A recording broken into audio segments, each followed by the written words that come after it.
passé un vendredi soir avec les jeunes qui était magnifique. Et ce soir, Baruch Hashem, voilà, on a le srout pour toute la communauté de pouvoir l'accueillir.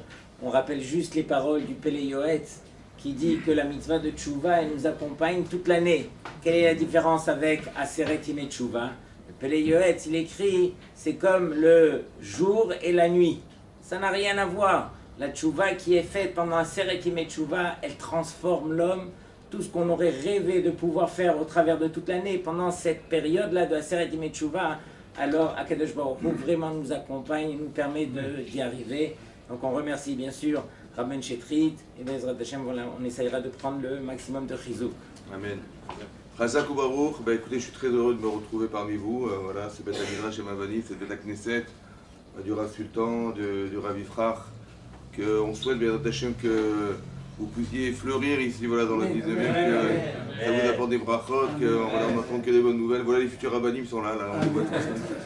On remercie aussi, voilà, M. Meloun, voilà, qui va au Hachem, Bisruto, voilà, qui alimente tout ce Beth Midrash et qui vous permet d'avoir des shiurim tous les soirs. Voilà, on lui souhaite une bracha, et il lui donne beaucoup de nachat de ses enfants, et qu'il soit zoché lechaim tovim. Amen. Amen. Amen. Alors, on va parler de Yom Kippourim. On va s'inspirer du Rambam. Vous savez, le Rambam, il y a plusieurs endroits dans le Rambam, dans l'Ichot Teshuvah, dans le Perek Bet. On va essayer un peu de jongler, essayer de réfléchir ensemble, d'essayer de comprendre, de méditer sur cette fête qui est particulière, Yom Kippourim. Alors, c'est marqué dans le Rambam, Afapi shel Teshuvah ve'atzaraka yafa la'olam. Bien que la Teshuvah et la tzaraka, donc ça veut dire les prières, les tzarakot, yafa la'olam, elle est bonne pour le monde. Alors, déjà, on a du mal à comprendre. Pour le monde, elle est bonne pour les personnes. La remise en question, la teshuva, elle est bonne pour la personne qui fait teshuva. Mais la olam, en quoi c'est une dimension tellement universelle et tellement au-delà des limites de la personne elle-même. Voilà, la olam, c'est bon, la olam. On pourrait l'imaginer sur le plan social, si les gens changent, alors la société va changer. Mais on parle du olam, ça veut dire que ça dépasse un petit peu cette notion-là. Be'asara yamim sheben Rosh Hashanah v'Yom Kippourim. Et donc on nous dit les 10 jours qui sépare donc Rosh Hashanah de Yom Kippourim, Yafa Beyoter. Là, la Tzaraka et la Teshuvah, elle est encore meilleure. Ou Mitkabelet Imiyad. Et elle est acceptée par Hachem tout de suite, instantanément.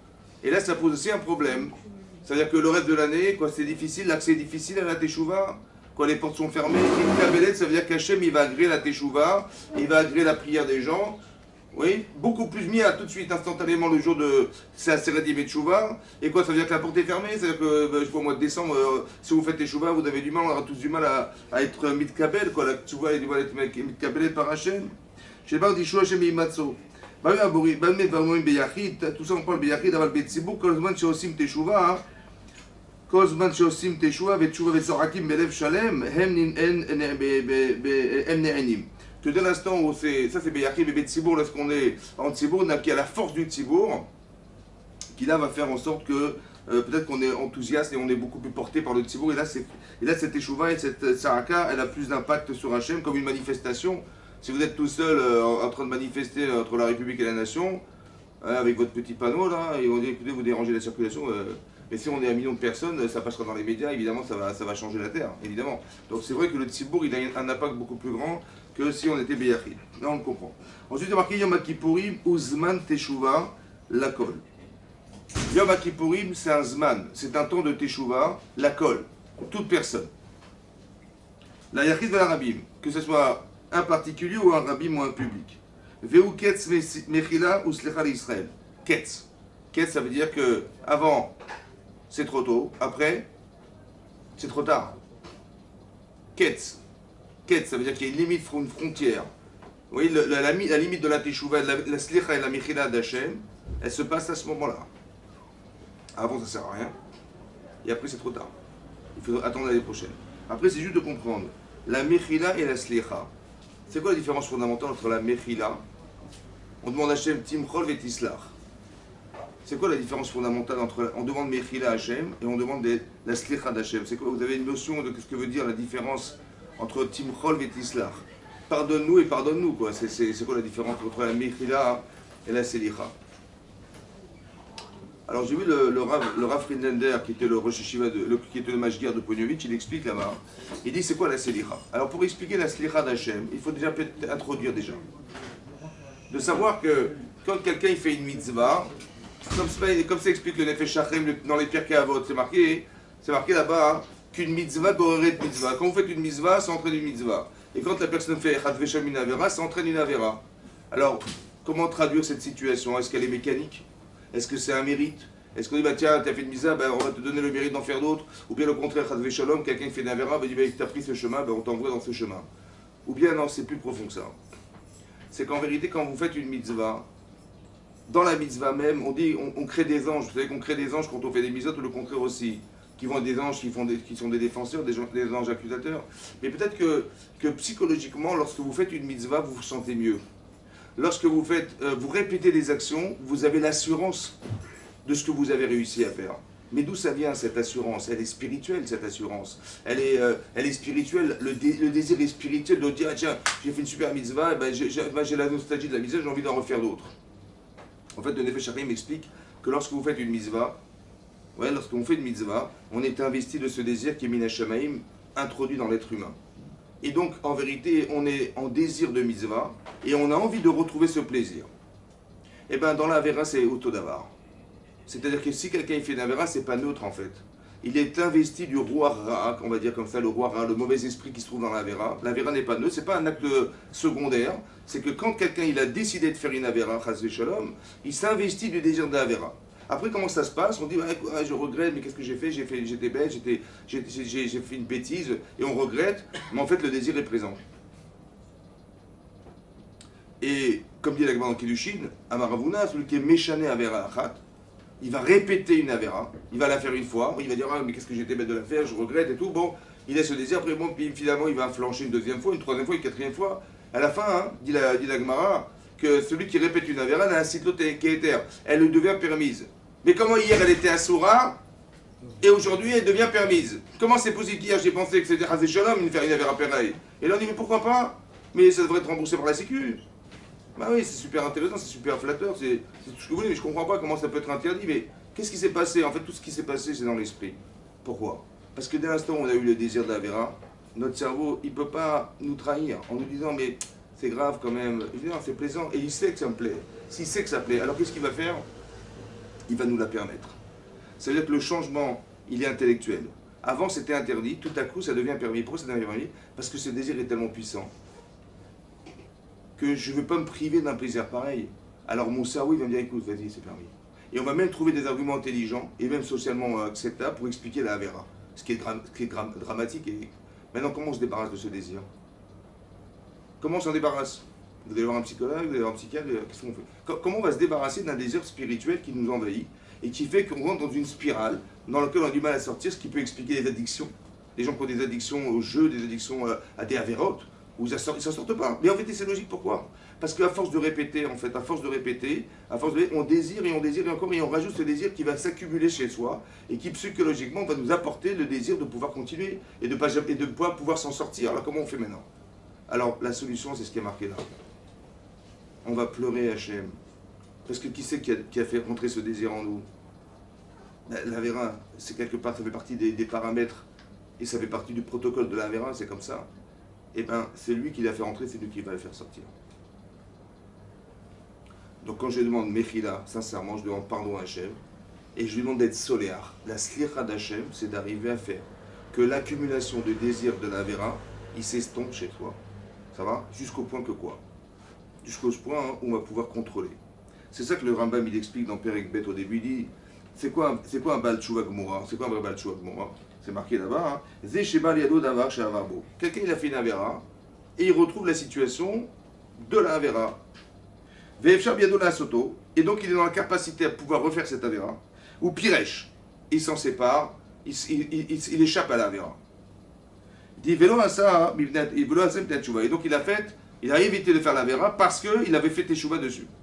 Il dit Velo Mihira, Velo Mikrishankor, c'est pas parce qu'il a eu peur qu'on le surprenne ou qu'il était tellement fatigué ce jour-là qu'il n'a pas osé faire la Avera. Non. Ketzal.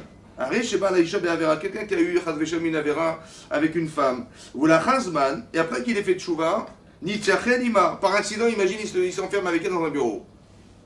Attention. Il est encore amoureux d'elle. Uba Bekoach Vegoufo Memdina. Donc il a encore la capacité physique à le faire, à faire la vera. Il se trouve dans un environnement qui lui rappelle la vera. J'ai Avarba, Veipiresh. Et là il s'en sépare. Velo Avar, Zeuban Chouagmoa. Mais comme au départ, c'était plus fort que lui. Et maintenant, il est capable de maîtriser la situation et de se sauver et de partir. Vous savez pourquoi il était capable? Parce qu'Hachem, il était mochel, les soléars. Au début, c'était pas possible. Ça veut dire que comme ça, on peut comprendre aussi ce qui est marqué plus tard. On doit faire teshuva. Hachi Aïd alav yodea ta'alumot. Shelo yeshu l'ateyachet leolam. On doit faire teshuva jusqu'à ce que Hachem, qui connaît tous les secrets, il va pouvoir témoigner qu'on ne recommencera jamais. Mais comment on peut savoir le témoignage d'Hachem? Vous savez comment on va le savoir? Parce que vous avez eu la capacité à refuser. Ce qui est impossible. Alors c'est qu'il était mochel. C'est ça la doute. Ça veut dire que le seul qui peut nous faire, qui peut nous permettre de fondamentalement faire que les influences qu'on a pu vivre du passé, quand on parle d'effacer, c'est pas d'effacer la faute, c'est d'effacer le désir. C'est lui qui est porteur. C'est ça la vera qui est entre la vera. Vous avez compris? Autant que la misva entre la misva. C'est lui. Alors quand je sais que je suis victime, qu'est-ce que je fais? Alors je demande Mechila. Et je demande à Hachem de me pardonner et qu'il soit soléar, ça veut dire que puisque je suis handicapé parce que j'arrive plus à bouger, maintenant j'arrive plus à me sortir de cette avéra, comment je vais faire? Alors je demande à Hachem d'être soléar, de me pardonner, et de la slicha d'Hachem, c'est de retirer la force influente qui va permettre à la personne de dorénavant contrôler. D'enlever tout, on ne peut pas l'enlever tout. Mais au moins qu'il contrôle. Les marquis, il est en mettre d'avato, donc on ne peut pas l'enlever. Seulement, hein, il est capable de contrôler, c'est-à-dire de dire non, je refuse. Ce contrôle, il ne l'avait pas. Là, il l'a aujourd'hui. C'est ça qui est un révélateur de la slicha d'Hachem à Kippour. Et ça ne se passe qu'un seul jour. Dans toute l'année. Ketz, slicha ou mechila. D'accord? Maintenant, comment ça se demande? C'est ça aussi qui est important de comprendre. Parce que le Rambam, il dit aussi dans le Perek Aleph, là-bas, il dit le Rambam, il dit Bizman azeshanu betamikdash. Aujourd'hui, on n'a pas de betamikdash. Donc, on n'a plus de misbeach kapara, on peut plus amener des korbanot. En sham et la tchouva. Donc il n'y a que la tchouva. Il n'y a que ça qui nous sauve. Et ça ne se fait que d'un seul jour dans l'année. C'est-à-dire qu'il faut vraiment bien conscience de l'importance de Yom Kippourim. C'est comme un jour d'examen. C'est le jour où tu dois réussir. C'est le jour où tu dois t'investir. Alors la préparation, vous avez bien compris qu'il y a eu Noraïm, la préparation en Elul, elle est fondamentale. Parce qu'on ne va pas faire de cinéma, ce jour-là ça ne marchera pas, je vous rassure. Il va falloir de la sincérité. D'où on sait qu'il faut de la sincérité? Ce qui paraît logique, mais regardez, c'est marqué ici. Elle a teshuva veloy Kippourim echaprim. Donc la teshuva et Yom Kippour, nous sommes echaprim, d'efface les fautes, d'expie les fautes. Et là, un leverot chez Benam Lamakom. Kegon, Misha Chandavaraso, ou Baralbeilat Asura, etc. Donc quelqu'un qui a mangé des choses interdites, il sait qu'il a transgressé la Torah, il va demander pardon à Hachem d'avoir transgressé ce qu'Hachem a ordonné de ne pas faire. Avant la verot chez Benam Lachavero, par contre, c'est quelqu'un qui a transgressé la vera qui concerne lui et son prochain. À Chovel et Travero, Mkalet Travero, quelqu'un il a fait une blessure ouverte à quelqu'un. Ou bien il a été mécalé l'auto, il l'a maudit carrément, insulté au gosdo, ou bien il lui a volé quelque chose, ou Kaot Sebaen. Oui, là-bas c'est marqué En Nimchalo Le'olam. Il n'y a pas de mechila, Le'olam. À jamais il y aura de mechila. Ad Shiten Lechavero Mashu Chayav. Donc il va devoir rendre ce qu'il a volé, il a blessé, il a vexé, ou bien il l'a blessé physiquement, il faut réparer. D'accord? À part ça, il faut qu'il soit méroutse, c'est-à-dire que la personne elle accepte. Bien qu'en vérité il l'a volé, donc il lui a dit voilà, je t'ai remboursé, je te rends l'objet volé, mais ça ne suffit pas, il faut que la personne soit mochelette, qu'elle pardonne, elle soit méroutsa, c'est-à-dire qu'elle accepte, ce qui n'est pas simple. Mais j'ai juste pas compris. Quelqu'un il a fait une avéra. La avéra elle est répertoriée dans le domaine de la Torah. Donc il a volé, il a frappé, il a fait une avéra. Donc il va demander à Hachem pardon, excuse-moi, il va pleurer. Mais en quoi la mechila et la kapara, elles dépendent de l'autre? Qu'est-ce que ça a à voir avec l'autre? Bon d'accord, il faut lui demander pardon, il n'y a pas de problème. J'irai le voir, il n'y a pas de souci. Mais en quoi la mechila, la kapara de la vera, elle dépend, elle est suspendue à la décision de monsieur? Que s'il ne veut pas, c'est pas vite capé. Mais le type il est sincère avec Hachem, il pleure, En quoi la capara, elle est talouée dans l'autre? Elle est suspendue à des... Léolam, elle ne sera jamais mise de capéret tant que l'autre, il n'aura pas dit oui. Il n'aura pas dit, bon, c'est bon, je te pardonne. C'est-à-dire, je lui rends sincèrement l'objet, et il n'est pas content. Et bien là-haut, ça ne marche pas. Hachem, il peut pas être mon rêve. Peut-être ça veut dire que c'est comme ça. Imaginez-vous quelqu'un, il s'est disputé avec sa femme. Ça va? Bon. Elle est comme une folle. Elle prépare ses bagages, il ne peut pas la retenir, elle sort pas, elle prend ses bagages, elle court chez ses parents. Ça va? Et lui, il la suit, il dit, excuse-moi, il ne sait pas comment s'excuser de ce qu'il a fait vis-à-vis de son épouse. Et elle rentre chez elle et tout, et elle rentre chez ses parents, et elle rentre affolée. Son père, il dit, mais qu'est-ce qui se passe? Il dit, mais écoutez, on s'est disputé, mais elle est où? Il dit, bah, elle est dans sa chambre. Il dit, bah, elle est dans sa chambre. Donc il ouvre discrètement la chambre, il la voit en train de pleurer sur son lit. Ok? Maintenant, hein, quand ça sonne, maintenant, qu'est-ce qui se passe? Il la voit comme ça, il dit, excuse-moi, chérie, Hachem, nous, Baganou, Gazanou, dit pardon de fille de la Chenara. Ça marche ou pas? Est-ce que c'est pas ça qu'on fait tous les jours? On croit qu'il faut faire, il y a un protocole, il faut jeûner, il faut faire kippour, il y a des gens qui vont rester bien debout, et ils vont faire Hachem, mais attention, parce que il faut être sincère. D'où je sais. Ben, va t'arranger avec ta femme. Va t'arranger avec la personne que tu as bafouée. Va t'arranger avec la personne que tu as blessée, que tu as vexée publiquement. Va t'arranger avec elle. Ah, c'est pas simple, hein. Mais avec Hachem, c'est simple, tu crois? Vous savez ce que dit le Tanya là-bas, il ramène le Rav Dessler. Il dit, pour que vous imaginez ce que c'est qu'une Avera. Faire une Avera, c'est comme si tu prends la tête du roi et tu la trompes dans les toilettes où il y a plein d'excréments là-bas. Ça va? Et tu la sors comme ça, et tu l'envoies balader. Voilà. Il va lui demander pardon. Mais c'est pas simple. Ça veut dire que la mechila et la slicha, c'est pas mécanique. C'est pas, voilà, j'ai suivi ce qu'on m'a dit, il faut te faire regretter, on m'a dit machin. Mais il n'y a pas de problème. Mais tu vois bien que Ben Adam Achavero, c'est pas si simple que ça, tu le conçois. C'est vrai ça. Mais c'est comme ça qu'il faut que tu te l'imagines. Avec Hachem, on ne fait pas du cinéma. On n'est pas en train de dire, voilà, on m'a dit de faire teshuva, bah, j'ai fait teshuva, je regrette, je reprends sur moi de ne pas commencer à faire Hachem et tout. Mais est-ce que tu ressens quelque chose? Est-ce que tu sens la gravité de ce que tu fais? Est-ce que tu sais que tu as trahi celui qui t'a tout donné? Donc quand tu vas arriver à Kippour, il faut que tu aies ce sentiment-là, que tu as trahi celui qui t'a tout offert. Ça va? Tu l'as pris, tu l'as mis dans les toilettes comme ça. C'est comme ça qu'on devrait ressentir. On devrait avoir une honte, mais profondément culpabilisante, en se disant mais comment je vais m'en sortir? Et est-ce que je peux m'en sortir? Quelqu'un qui s'est disputé au seuil du divorce, la personne elle aime sa femme, il aime sa femme, elle aime son mari, mais ils n'en peuvent plus, c'est plus possible. Et là on est dans une torpeur incroyable. Vous avez compris ce qui se passe? C'est ça.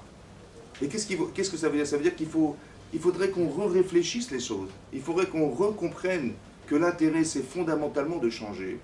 On n'est pas en train de se dire, voilà, j'ai fait ce qu'on m'a dit, j'ai jeûné, moi j'ai respecté, franchement j'ai jeûné, j'ai fait la prière, j'ai bien écouté la chazama, j'ai été mitkaven dans la tefila, mais est-ce que fondamentalement, tu t'es rapproché d'Hachem? Parce que la teshuva, c'est pas d'avoir bonne conscience. On dit, voilà, moi, je vais arriver au là-bas, j'ai Hachem, il ne pourra rien me dire. Voilà, j'ai fait tout ce qu'il m'a demandé, j'ai fait teshuva, j'ai fait tout ce qu'il faut. Et j'ai compris, mais c'est comme tu dis à ta femme, écoute, bon, on s'est disputé, il n'y a pas de problème, écoute, je regrette. Mais écoute, on efface le passé, d'accord? Voilà. Et on va reprendre une nouvelle vie, voilà, c'est comme ça qu'on va se passer. Elle va accepter ou pas? Il a juste oublié de dire, écoute, je prends sur moi de ne plus recommencer. Et de dire pardon à celle que j'ai vexée, ou sa femme à celui que j'ai vexé, qui est mon mari. Vous avez compris? Ça veut dire qu'on devrait avoir cette conscience. Et c'est possible que le Ben Adam Lachavero, c'est le baromètre a fortiori qu'on devrait avoir d'Akadosh Baruch Hu. C'est pour ça qu'il n'est pas mochen, parce que c'est vrai que ça dépend de que l'autre il soit méroutsé, mais est-ce qu'il est d'accord, est-ce qu'il est content, tu lui as rendu, ok, tu l'as volé, mais tu l'as quand même bafoué. Tu as remis sa vie en cause, je ne sais pas moi, tu as fait la honte de sa vie, je ne sais pas ce qui s'est passé. Est-ce que tu penses que ça suffit une seule fois? Alors il faut répéter 2-3 fois. Mais ça veut dire que c'est pas simple. Ça veut dire qu'il ne faut pas le faire de façon mécanique. On veut des gens authentiques. Et alors, de la même manière que tu vas te plier devant la personne que tu as bafouée, et tu vas essayer de lui dire sincèrement, honnêtement, que tu regrettes ce que tu lui as fait, que fondamentalement tu espères qu'il restera ton ami, et que tu attends son sourire, et que lui, tu attends qu'il ait confiance en toi, parce que l'authenticité de ce que tu lui proposes, c'est la vérité. Il faut qu'il le ressente. Et lorsqu'il aura dit, bon, mais écoute, je te pardonne, c'est bon. Là, tu as gagné. Ben, c'est exactement la même chose que tu dois faire avec Hachem. C'est-à-dire que le baromètre de la Selicha et de la Mechila, elle dépend, parce qu'elle dépend de l'authenticité de ton rapport. Et ça répond à beaucoup de choses. Ça veut dire que les gens, vous savez, ils disent, je comprends pas, mais j'ai fait tchouva grave, ça fait 3-4 fois qu'on fait Kippour, sincèrement j'ai demandé pardon et je tombe toujours dans les mêmes problèmes, et tout se répète à chaque fois, j'arrive à... Peut-être parce que c'est pas vers Hachem que tu le fais. L'objectif d'aller voir sa femme quand on disputait, c'est pas dire, écoute, on se pardonne, etc. Non, non, c'est que je veux la retrouver.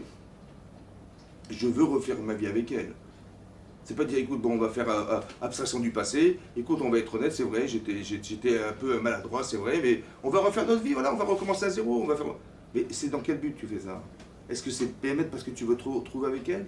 C'est PMF, tu fais tes choix pour retrouver ce que tu as perdu avec Akadosh Baruch Hu? C'est ça que tu veux faire? C'est ça que tu cherches à faire? C'est ça? Mais si ça, c'est bien. Mais si c'est juste pour avoir de bonne conscience en disant, allez, j'ai fait tchouva, maintenant, on ne pourra rien me dire. C'est pas ça la tchouva. C'est pas ça qui pour.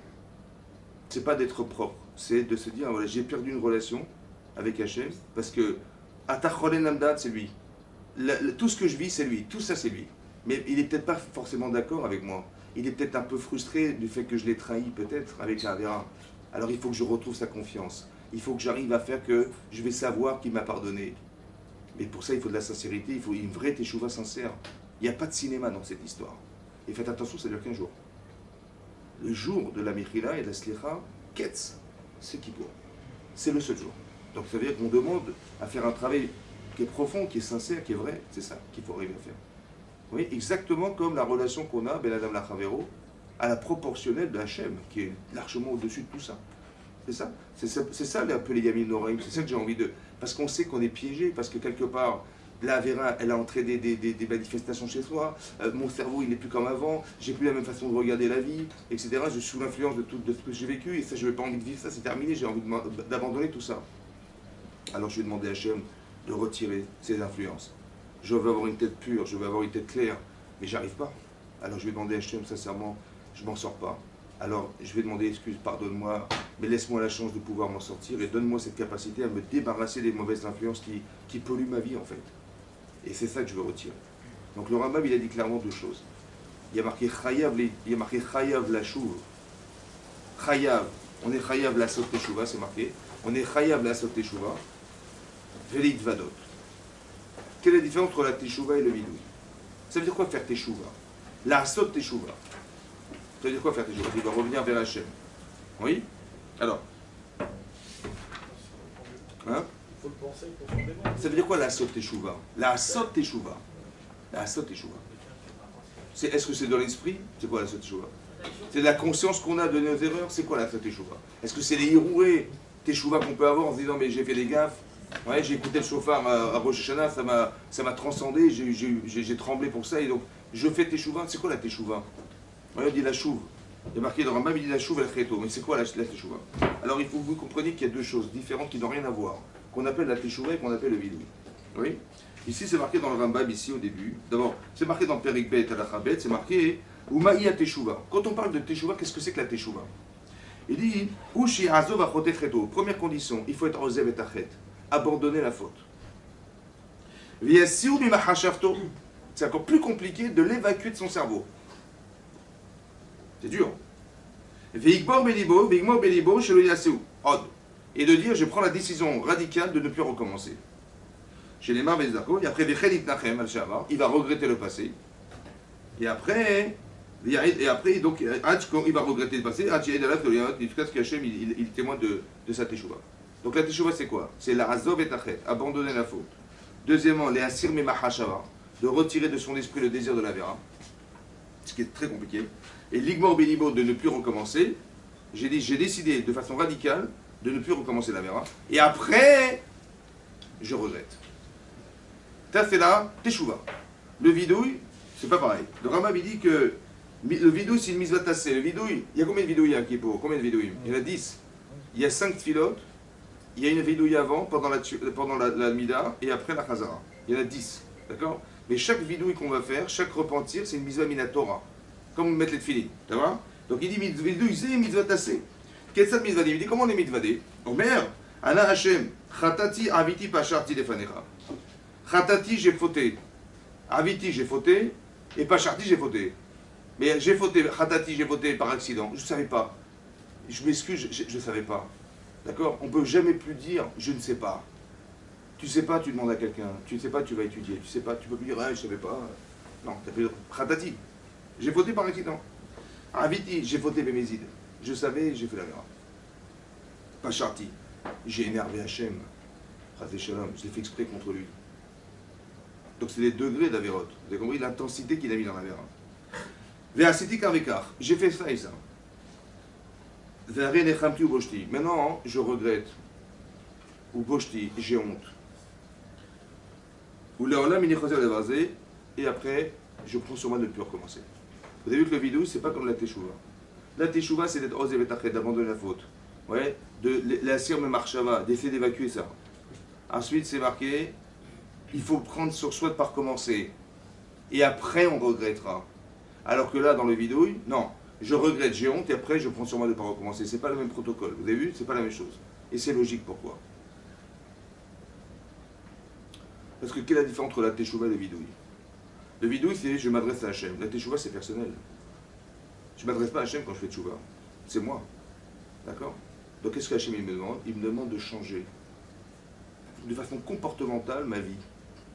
Parce que je vous explique. Pour comment ça se fait que dans le vidouille, je regrette et j'ai honte. Donc ce sont des sentiments émotionnels. Et après je prends sur moi de ne pas recommencer. Et dans la teshuva, non. Je prends sur moi de ne pas recommencer. Et après j'espère arriver à regretter. Dans la teshuva. Donc quand on dit qu'il faut faire teshuva, ça veut dire qu'on doit avoir une démarche qui nous amène un jour à regretter l'homme qu'on a été dans le passé. Comme si je devais pouvoir dire un jour, mais comment j'ai pu faire une chose pareille? Ça va? Ça, c'est la teshuva, ça. J'ai fait quelque chose qui m'amène à devenir cet homme qui va regretter d'être la première personne, celle qui a fauté. Je dois être dans le regret. Alors que normalement, quelqu'un qui faute, à un moment donné, il se dit, mais c'est permis ça, je ne comprends pas comment c'est interdit. C'est quoi ces religieux qui interdisent d'aller sur les plages c'est simple, mais quand je comprends, on est en train de jouer au ballon, il y a des femmes à moitié nues, mais qu'est-ce qu'il y a? Quel est le problème? Il ne comprend pas. Mais comment ça, tu ne comprends pas? Mais c'est marqué dans l'autorisation. Et t'as pas honte? C'est comment de quoi? Il y a des gens qui vont faire une parnassa, ouais, ils sont dans Paris, là, ils se baladent. Qu'est-ce qu'ils font, les types? Ils sont en scooter à deux. Ils voient des petites vieilles ou des vieux là-bas une petite vieille qui a un sac à vin.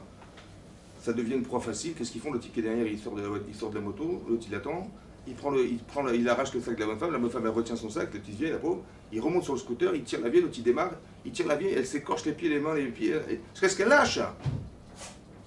Et quand elle a lâché, il fait ouais, il est content, il est content, il a volé 50 €, la pauvre, elle avait 50 € sur elle. Tu dis mais t'as pas honte? Il dit pardon? Mais t'as pas honte de faire ça? C'est ça ton métier? Mais pas mal ça, c'est. Mais t'as pas honte? Il dit honte de quoi? C'est vrai, elle a de l'argent, moi j'en ai pas. Il a pas honte le type. Mais nous, mais personne ferait une chose pareille. Mais pourquoi?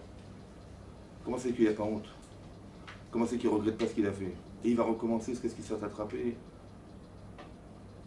Il n'a pas honte, c'est pourquoi? Parce que pour que le mal existe, il faut que le bien existe. Si tu es un type bien, tu dis t'as honte de faire mal. Si t'as un beau costume, tout blanc, hein, et tu sors pour aller au mariage de ta fille, t'as juste peur de te salir, d'avoir des taches sur soi, que sur les photos ça va pas, ça n'ira pas sur les photos. Mais si t'es tout sale, si tu salis un peu plus, c'est pas grave. Est-ce que tu regrettes d'avoir encore sali un peu plus ton vêtement? Je dis, il était déjà sale. Vous avez compris? Pour que le mal existe, il faut que le bien existe. Pour dire je suis sale, il faut que je sois propre. Parce que si je suis pas propre, je suis pas sale. Si la personne n'a pas le remords de comprendre la souffrance qu'une vieille femme elle a, de devoir vivre avec sa précarité de retraite, et que le type il n'est même pas dans l'amertume de savoir qu'au lieu de l'aider, c'est toi qui veux l'aider, au lieu de lui arracher son sac. Le bien n'existe pas, donc le mal n'existe pas. Donc le regard qu'on devrait avoir, c'est d'arriver à avoir des notions positives qu'il soit relationnel avec Hachem ou avec les autres, pour regretter d'avoir été la personne qui a fauté et qui a trahi cette relation. D'accord? Comment tu vas changer? Un type qui, imaginez-vous, un type c'est un dealer. D'accord? Il vend de la drogue. Bon, il n'a pas été à l'école, il vit dans une société un peu précaire, on ne s'est pas occupé de lui, on ne l'a pas éduqué, bon, on peut comprendre, hein, il va tomber dans... Au début, il va voler des vélos, après il va voler des mobilettes, après il va voler des motos, après des voitures. Et... Bon, à un moment donné, il dit, bon, c'est un peu... les voitures, c'est des voitures de luxe. Il essaie d'arranger avec la préfecture, il paye un type qui lui fait des cartes grises en cachette avec des nouvelles plaques, et il fait du commerce de voitures volées, quoi. Bon, il faut aller en gare, ça prend de la place. Après, il dit, bon, je vais arrêter tout ça. Je vais vendre de la drogue. Donc qu'est-ce qu'il fait? Le type, il vend de la drogue à mi-temps. Il fait 35 000 € par mois. Et un bon matin, 6 h du matin, on tape à la porte, on lui arrache la porte, et hop, il rattrape, on fait un grand délit, voilà, il a la drogue, les trucs. Et puis bon, bah, il va faire 15 ans de prison. 15 ans de prison, il avait 20 ans. Il avait 20 ans, et il se retrouve en prison. Il ressort à 35 ans. Maintenant, à 35 ans, hein, il ne sait pas quoi faire. Bah, il va faire quoi à 35 ans? Bah, il a pas le choix. Soit il retourne dans la cité où il vendait de la drogue, soit il va travailler, mais bon, il ne sait rien faire le pauvre. Donc il va porter des cartons dans un supermarché. Bon, porter des cartons 8 heures par jour, c'est 1 200 €. Et retourner là-bas, c'est 35 000 € à mi-temps. Donc s'il fait du plein temps, il double le salaire. Et tiraillé entre les deux. Est-ce que je retourne là-bas? Mais je retourne là-bas, je vais retourner en prison 15 ans. Et si je me casse, bon, ben, j'aurai pas de problème. Mais 1 000 € par mois, 1 200 €, je vais faire 1 200 € à plein temps. Donc il est tiraillé. Le Rambam, il dit, écoute mon chéri, Azov et Tachet. Abandonne la faute. La faute, ça peut être l'environnement. La faute, ça peut être les personnes que tu côtoies. La faute, ça peut être ce qui t'attire vers le gain. C'est ça la faute. Parce que ce que tu vas décider de faire, la Avera, elle a une source, elle a une origine. C'est ta fragilité, c'est ton manque de compétences, c'est de ne pas savoir te débrouiller autrement, c'est ça, quelque part. Vous avez compris? Donc il va dire, ok, j'ai vu le Rambam, j'écoute le Rambam, pas de problème, Ozev et Tachet, j'abandonne. Donc je vais déménager, je vais sortir de la cité là-bas et je vais partir déménager dans un autre quartier. D'accord? Je vais me faire oublier. Bon, il va travailler pendant un mois dans un supermarché, il va porter des cartons, là, il est fatigué, il rentre le soir, il est crevé. À la fin du mois, il a vu son chèque, 1 200 €. 1 200 €, puis 1 200 €, j'en ai marre, c'est quoi ce boulot là? J'ai un Rambam, il dit, hey, t'as été gommé à Bélibo, hein, il faut tenir, mon vieux, hein, c'est dur, hein, il faut tenir. Ah ouais, il faut tenir, ouais, bah, c'est dur. Bon, il va tenir pendant un an comme ça, il va tenir, bon. Et puis à la fin de l'année, il a été augmenté, 1 500 €, il rencontre une femme, il s'amourage d'elle, il va se marier avec elle. Ensuite, ils vont avoir 1, 2, 3 enfants, et puis bon, voilà, et puis ils ont décidé, voilà, elle travaille, ils disent, bon, on va s'acheter un petit pavillon, on va se faire un kiff, on va s'acheter un petit pavillon, on cherche un peu partout, et on cherche, et finalement on trouve, voilà, après avoir fait des négociations avec les banques, ça n'a pas toujours été facile, on a pas toujours été accepté, les crédits, ça n'a pas marché, et puis finalement ils ont accepté notre crédit, et super, on a pu acheter la maison de notre rêve, voilà, un petit pavillon dans la région parisienne, et le type, il a ses enfants, il a acheté une balançoire, il a acheté des accessoires pour les enfants, il leur dit aux enfants, allez, voilà, j'ai installé la balançoire, allez jouer dans le jardin. Et il ouvre la fenêtre, et il voit des enfants qui jouent au jardin comme ça, et c'est là qu'il se dit, mais j'ai raté ma vie, quoi. Voilà, c'est ça le bonheur. Vous avez compris ce qui se passe? Mais si le type sort de prison, et tu lui dis, mais tu vas te marier, et tu vas avoir des enfants, et tu vas t'acheter ton pavillon, et tu vas mettre les enfants dans le jardin, et tu vas voir la fenêtre, et tu vas les regarder, tu verras comment tu vas être content. Je dis, de quoi tu parles? J'ai vraiment, de quoi tu parles? Mais j'ai pas envie de me marier. Ça veut dire qu'on ne peut pas remplacer l'expérience. La teshuva, c'est expérimental. Ça veut dire que tu ne pourras jamais changer sans avoir changé ta vie. Mais c'est dur. Parce qu'il faut recommencer à zéro. Parce qu'il faut être gabéen. Vous avez compris ce qui se passe? Ça veut dire que tu vas changer. Comment tu vas retirer de ton cerveau? Bah, c'est comme ça. C'est dès l'instant où tu vas t'occuper d'autre chose, qui est la première addiction. Et ben c'est comme ça que tu vas atténuer le désir de l'addiction que tu avais au départ. Parce que tu vas t'occuper de choses et tu vas trouver du plaisir à faire autre chose dans ta vie. Et tu vas de cette manière changer ta vie. Ça, c'est la teshuva, ça. La Azov et Tachet. Vous avez compris? On ne peut pas regretter si on n'a pas pris sur soi. Donc tu prends sur toi. Mais c'est dur, hein? Et après, tu verras que ta vie va changer. Et quand tu auras changé ta vie, c'est là que tu vas regretter le passé. C'est ça, c'est la teshuva. Là, le vidou, c'est pas comme ça. Le vidouille, il faut dire. Celui qui pense le vidouille, il n'est pas qui de la misva. Il faut dire Hachem. Il faut dire la chose la plus compliquée, c'est de dire j'ai fauté. D'accepter qu'on est fauteur. D'accord? Parce que quand on fait reproche à quelqu'un, il va souvent vous envoyer balader. Il dit attends, du coup je me mets d'abord, est-ce que je m'occupe de ta vie, toi occupe de la tienne, puis d'abord change-toi toi, et après tu me changeras moi, etc. Toute forme d'argument. Ça va? C'est dur de s'accepter fauteur. C'est dur de dire un pachati, c'est dur de dire un viti, c'est dur. Parce qu'on n'a pas la projection, on n'est pas capable de se projeter dessus soi-même et de se dire mais j'ai fauté. On n'arrive pas. Pourquoi on n'arrive pas? Parce qu'on se justifie, parce qu'on pense que de dire qu'on est fauteur, ça nous rabaisse, de dire qu'on est fauteur, c'est déplorable, parce que ça nous renvoie à l'idée qu'on est faible, qu'on est fragile. Non, j'ai pas envie de penser ça, donc je refuse. C'est une erreur. C'est une erreur parce que dès l'instant où tu as reconnu tes erreurs, et que tu t'en débarrasses, tu seras toujours mieux sans tes carences que vivre avec tes carences, en te mentant, faisant croire que tu vas t'en sortir malgré tout. C'est de la bêtise. Donc il faut que tu acceptes tes fauteurs. J'accepte d'avoir fauté, d'accord? Donc il faut dire ça. Il ne faut pas seulement dire j'ai fauté, j'étais non, il faut dire car il faut être capable de décanter. Pourquoi il faut dire et pourquoi il faut être capable de décanter les fautes? Qu'est-ce que ça change de penser la vera ou de dire la vera? Alors j'ai pensé comme ça. Vous savez, il y a un Rachid dans Parashat Sarah, c'est marqué là-bas, hein, que quand Avraham Avinu il a rencontré Ephron, ça va? Il a dit voilà, il venait de perdre sa femme, il dit voilà, je voudrais enterrer ma femme dans la Marat Marpella. Et je sais qu'elle t'appartient, je voudrais t'acheter la Marat Marpella. Il a dit pardon? Il dit mais j'ai pas compris, mais Sarah Elohim, mais non, je vous la donne, il n'y a pas de problème. L'autre il dit mais attendez, j'insiste, je veux absolument acheter. Il dit bon, vous voulez absolument acheter? Bon, allez, Penny ou Bentra, allez, on est des amis, allez, 400 000 euros. Arba Meot Shekel, c'était une somme exorbitante quoi. D'accord? Mais non, pourquoi il a dit au départ? Mais je vous la donne. Mais c'est un manipulateur. Parce que tu te rends compte, j'ai voulu te donner 400 000 euros quand même. Dis-moi merci. Mais c'est de la manipulation, vous avez compris? C'est de la manipulation de commerçants de basse classe qui exploitent la souffrance des gens pour leur faire vendre des choses qui ne valent pas le prix que ça vaut, vous comprenez? Voilà. Ça c'est Ephron. Avraham il accepte. Et là-bas, Rachidi là-bas sur place, il dit, vous savez les tzadikim, Omri Me'at, va aussi marver. Ils disent pas grand-chose, hein, mais ils font beaucoup.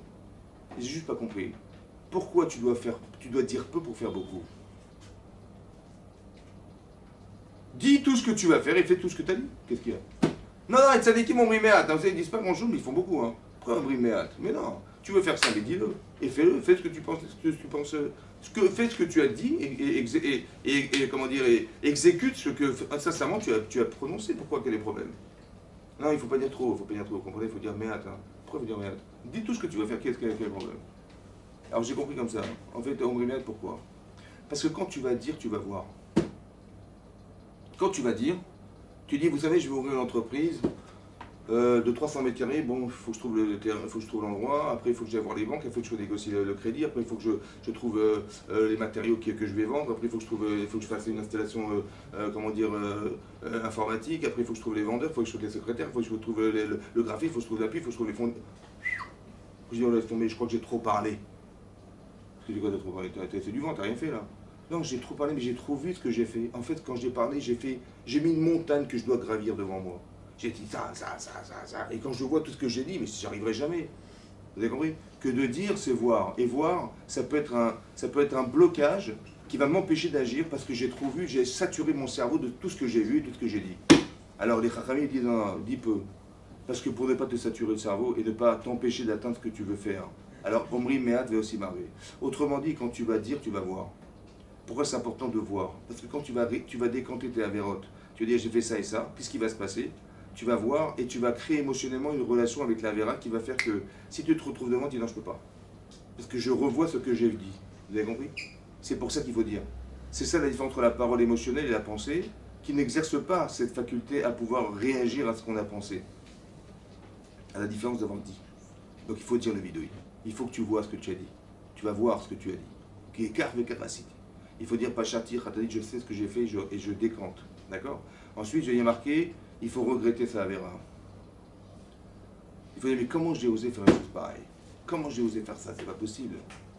Mais pour oser penser qu'on a eu tort d'être cet homme, comme dit le Rambam, Ani Acher, je suis un autre, Ani Lotoaï, je ne suis pas la personne qui a fauté. Mais comment tu arrives à parler de toi parce que c'est toi-même? Comment tu arrives à te voir mal alors que c'est toi-même? Tu dis, mais comment j'ai osé faire ça? Mais c'est toi! Comment tu parles de toi? Mais toi, c'est... En vérité, non. En vérité, tu es quelqu'un d'autre. Tu dis, mais dorénavant, voilà, j'ai écouté un cours, j'ai fréquenté la yeshiva, comme moi il m'est arrivé, j'avais un élève, il venait au cours pendant 1 an et demi, il venait au shiurim une fois par semaine. Il vient voir, après il me dit, vous savez, je vais divorcer. Je dis, bon, pourquoi? Il dit, bah, je suis marié avec une non-juive, ça fait 18 ans. Et j'ai une fille de 14 ans, il dit, mais je ne peux plus rentrer chez moi. Je dis, pourquoi? Je dis, bah, quand j'écoutais les cours, j'écoutais les cours, à la fin je n'en pouvais plus, je dis, c'est pas possible, je ne peux pas vivre avec une femme. Ça c'est trop contradictoire. Vous avez compris ce qui se passe? C'est-à-dire que tu crées une conscience chez les gens. Tu écoutes la Torah elle te change. Et maintenant que tu changes, tu te sens tellement en décalage avec ta vie que tu te dis, c'est plus possible. Mais c'est toi, c'est le même. Non, c'est que tu as changé. Comment maintenant je vais pouvoir vivre une vie pareille, ouais, authentique, avec une femme qui est le contraire de ce que je suis à la maison? C'est pas possible. Vous avez compris ce que ça veut dire? Mais ça veut dire que la Torah elle te change, les shurim te changent, ton engagement il te change, tes actions te changent. Et c'est cette personne nouvelle qui va se trouver en confrontation avec la réalité qui va lui permettre de regretter ce qu'elle a été. Et après j'ai honte. Pourquoi c'est émotionnellement touchant? Parce qu'il y a deux hontes. Il y a une honte intellectuelle et une honte physique. La honte intellectuelle, c'est de dire oui je sais, et alors? Ouais d'accord, je vais changer, d'accord, il n'y a pas de problème. Mais tu compris, j'ai vu en Torah, je suis en décalage, il n'y a pas de problème. Mais t'as pas honte? Ben oui j'ai honte, je sais que c'est pas bien, mais est-ce que tu rougis? Non. Vous avez compris la différence fondamentale entre avoir honte et avoir honte? La honte intellectuelle ne suffit pas. Ça ne suffit pas de savoir qu'on a mal agi. Il faut rougir. C'est comme si, imagine-toi, tu discutes avec ta grand-mère, que tu adores, hein, ta grand-mère, et un jour, elle t'aime hors de toi. Hein. Je sais pas, t'as énervé, et tu lui as mis une claque en pleine figure à ta grand-mère. Comment tu te sens? Là, tu rougis. Ça va? Mamie, excuse-moi, mamie, pardonne-moi, j'étais emballé, j'en pouvais plus. Excuse-moi, franchement, excuse-moi. Là, on va rougir ou pas? C'est ça la bouche. C'est pas dire ah oui, ça se fait pas, ça se fait pas de frapper sa grand-mère, c'est sûr, ça se fait pas. Non, on n'est pas dans l'intellect, on est dans l'émotion. Parce que ma grand-mère, je l'aime. Et la claque, elle contredit ce que j'aime. Vous avez compris ça? J'ai honte de ce que j'ai fait. Il faut que je rougisse. Pourquoi c'est important de rougir? Parce que de rougir, c'est que ton corps, il refuse aussi. C'est pas que ton cerveau, il refuse et que ton corps, il a très envie. Hein. Mais que c'est ton corps, il faut qu'il accepte que tu dois te refuser à vivre dans ta vie. C'est ça la vraie teshuva. C'est ça la vraie teshuva. C'est que tu as tellement changé que tu ne peux plus te permettre. Et ça, il faut que tu arrives à rougir de ce que tu es. C'est ça qui est marqué la boucha. Et après, tu peux prendre sur toi. C'est-à-dire que psychologiquement, tu es d'accord d'avoir fauté. Psychologiquement, tu es d'accord d'avoir dit, d'avoir fait ça et ça et ça. Tu es d'accord aussi que ça ne se fait pas de ce que tu as fait. D'accord? Et aussi que tu as honte de ce que tu as été. Et maintenant que c'est comme ça, alors tu peux garantir que tu ne recommenceras plus. Vous avez compris ça? C'est ça. Et ça, c'est important que ça soit ressenti le jour de Kippour, parce qu'on est dans la sincérité. C'est ça la sincérité. C'est d'arriver, vous avez Baruch Hashem à Beth Midrash, vous avez des rabbinim exceptionnels, vous avez la chance d'avoir des dogmaot, des exemples dans vos vies qui vous montrent le chemin à suivre. Et à part ça, vous avez l'étude de la Torah qui vous permet d'avoir une connaissance de exactement vers quoi vous espérez tendre. Et bien c'est ça que vous avez construit, Baruch Hashem. Et c'est ça qui va vous aider à vous sentir en décalage pour, être performant dans sa vie et surtout se débarrasser de ce qui nous empêche d'avancer. Vous avez compris? Si demain, je sais pas moi, il y a un film à la télévision et puis il y a un cours de Torah, je dis bon, bah, c'est pas grave, on ira une autre fois. La Torah, ça va, je rattraperai. Je rattraperai. Mais si tu peux rattraper, c'est que tu peux faire 2 fois. Mais tu mets ton film et tu mets un shiur de Torah. Est-ce que c'est une commune mesure? En vérité, on devrait avoir honte. Je vais vous dire pourquoi on devrait avoir honte. Parce qu'on dit que là-bas, le Guerni les possèque, que Mitzvat Talmud Torah, c'est un mot. Un mot. Un mot de. C'est Mitzvat Talmud Torah, un mot. Le Chafetz Chaim, il a calculé qu'on peut dire 200 mots à la minute. Et on sait pertinemment que Mitzvah de Talmud Torah qui est des Get Kulam. C'est-à-dire que si tu dis la Torah, tu fais toute la Torah. Ça va? Donc 613 par 200 en 1 minute. En 1 heure, bah, tu remultiplies par 60. Et la misva, est-ce qu'on peut payer la misva dans ce monde? On est posé Kalacha, dans Rabbi Shimon, il est posé dans Kiddushin, que Sachar Be'alama, Lika, il n'y a pas de salaire. Ça veut dire quoi, il n'y a pas de salaire? Là-bas, il explique que Chafetz Chaim, il n'y a pas de salaire. Ça veut dire quoi, il n'y a pas de salaire? Ça veut dire que si tu devais concentrer tous les plaisirs, mais démentiels que l'humanité a ressentis depuis la création du monde jusqu'à aujourd'hui, les types sont des milliardaires, les plus belles choses de salaire. Tout ce que tu peux concentrer comme plaisir, ça ne peut pas payer une mitzvah dans ce monde. C'est pas qu'on veut pas, hein, c'est qu'on peut pas, ça ne peut pas payer, c'est pas monnayable. c'est pas monnayable. Et ça, avec un mot de Talmud Torah, tu l'as fait. Alors si tu as fait 1 minute, combien tu as gagné? Et si tu as fait 1 heure, combien tu as gagné? Incommensurable. Alors tu mets ça d'un côté de la balance et d'un côté tu mets autre chose. Qu'est-ce que tu vas choisir, franchement, sincèrement? Alors il faut être conscient, il faut être responsable, il faut être adulte. Et il faut être face à sa vraie vie. Pas la fausse, la vraie. Et la vraie vie, c'est cela. Tu vois, quand des gens décèdent, on fait des visites pour eux. Et prendre l'argent et tu leur envoies comme ça, tu dans les ciels, tu sais pas qu'ils vont les rattraper, je sais pas moi. Mais ça marche pas, hein. La seule monnaie qu'ils acceptent là-bas, c'est tu vas étudier les Nonishmato, tu fais une mise à les Nonishmato. C'est ça la monnaie. Mais on sait que c'est la monnaie, c'est ça la monnaie. Pourquoi dans notre vie on cherche à faire une autre chose que de retrouver cette vraie monnaie? C'est ça la vraie monnaie. Quand on va partir, et c'est avec ça qu'on va partir, on va pas partir au coach, je vous rassure, c'est ça. C'est dommage qu'on n'ait pas conscience de ça. On n'est pas face à sa responsabilité de juif. C'est-à-dire que, quand ici c'est marqué dans le Rambam, que la Teshuvah, elle est Yafa la Olam, nous on croit que Yafa la Olam, ça veut dire, socialement, on va être des gens trompards, ouais, on va être des gens équilibrés. Non, c'est pas ça. Peut-être que Yafa la Olam, c'est comme ça. Le Nefesh Achim, il explique dans le Rav de Vologine, il dit comme ça. Quand on fait une mitzvah, on entretient des mondes qui sont astrales, et au-delà de ce que vous voyez. Et quand on fait une avéra, on détruit ces olamot. Alors il explique, on ne peut pas nous les montrer, parce que si tu savais ce que tu détruisais dans le monde, autour de toi, parce que tu fais une avéra, tu ne ferais jamais d'avérote. Donc pour avoir la liberté de faire un choix, on ne nous l'a pas montré. Seulement après que les personnes décèdent, on lui montre. Ça va? Mais non, il faut savoir que la Gemara dans Rosh Hashanah, la Fulbet, elle dit là-bas, c'est pour que vous sachiez que quand Hachem il a voulu déclencher le déluge, qui devait durer 40 jours, il a simplement retiré 2 étoiles du Mazal Kima. Il y a une constellation d'étoiles qui s'appelle Mazal Kima, qui est la queue du bélier. Il a retiré 2 étoiles. Natal Shte Kochavim. Et ça a déclenché le déluge 40 jours. Donc tu vois que entre les astres et la terre, il y a un lien. Ose Shalom Bimromav, c'est pas de la blague. Il fait de l'ordre dans le ciel pour qu'il y ait la paix sur la terre. Mais ça veut dire qu'on ne se rend pas compte de ce qu'on fait. Maintenant, qui c'est qui a le privilège de faire que le monde est monde? Mais c'est vous, hein. C'est nous les juifs, c'est nous la Torah, c'est nous les mitzvot. C'est nous qui l'a choisi Hachem pour faire qu'il y ait Shalom Barolam. C'est lui qui a fait que la Teshuvah, elle est Yafa la Olam.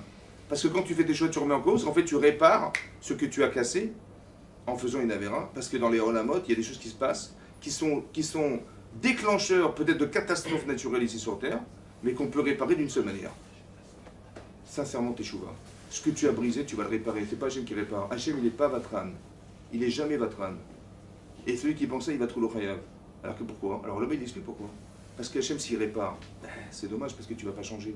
Alors c'est ton changement de façon de voir qui va modifier, qui va réparer. C'est pour ça qu'Hachem, il n'est pas Mévater. Et c'est ça qu'on doit comprendre. Et si vous le savez aujourd'hui, vous devez savoir ce que vous avez gagné. Et si vous le savez, vous devez savoir que vous allez, par vos mitzvot, aider Hachem à faire que le monde est monde. Parce que lui, il a suspendu toute son action par vos mains. C'est ça qu'il dit le Ramchal, il dit là-bas, que si on était simplement remet d'Ifna Sinaï Daïnou, si on était simplement devant le son Sinaï, ça aurait suffi. Il dit pourquoi? Parce que Hachem, il nous aurait dit, sans qu'on ait eu la Torah, sachez dorénavant que c'est vous qui avez la clé du camion. C'est de vos ma'asim que le monde va dépendre. Si vous faites du bien, il y aura du bien. Si vous faites du mal, il y aura du mal. C'est de vous dont tout dépend. Donc ça veut dire qu'on a une responsabilité, on doit être face à cette responsabilité, et ça nous engage, et de savoir qu'on a une chance fantastique à Kippour de faire Teshuvah sincèrement pour réparer tout ce qu'on a pu détériorer autour de soi, et surtout d'avoir empêché Hachem de réaliser ses projets qui devaient se passer par soi. Lui va s'arranger, vous inquiétez pas. Hein. Et c'est dommage qu'on avait une mission qui était la nôtre, de faire une mitzvah, qui aurait lui aidé à faire que le monde est monde, et en faisant une avéra, on l'a empêché, comme c'est marqué dans le Kriyat Shema, que si on ne fait pas les mitzvot d'aimer Hachem comme il faut, alors Ve'atzar et Hachem v'lo imatar. On dit bah bon, c'est simple, hein, quand vous faites des mitzvot, il va pleuvoir, si vous faites mitzvot, il ne va pas pleuvoir. Hein. Non, Ve'atzar et Hachem v'lo imatar, ça veut dire autre chose. C'est-à-dire qu'Hachem, la seule fonction qu'il a, c'est de donner. Maintenant, vous savez ce que ça veut dire? Ça veut dire qu'en faisant une avéra, je l'ai empêché de faire pleuvoir. Je l'ai empêché de remplir sa fonction à Kadosh Baruch Hu. C'est ça l'avéra aussi. Je me suis permis, moi, de faire une avéra et de dire Hachem, il ne fera pas pleuvoir. Mais il n'a rien à faire d'autre que faire pleuvoir. Il n'a rien à faire d'autre qu'envoyer du soleil. Il n'a rien à faire d'autre que de nous nourrir. Il n'a rien à faire d'autre. Et on ne se rend même pas compte qu'on lui retire sa fonction essentielle que de donner, parce que nous, on fait des avérotes. Alors on devrait avoir honte de ça aussi.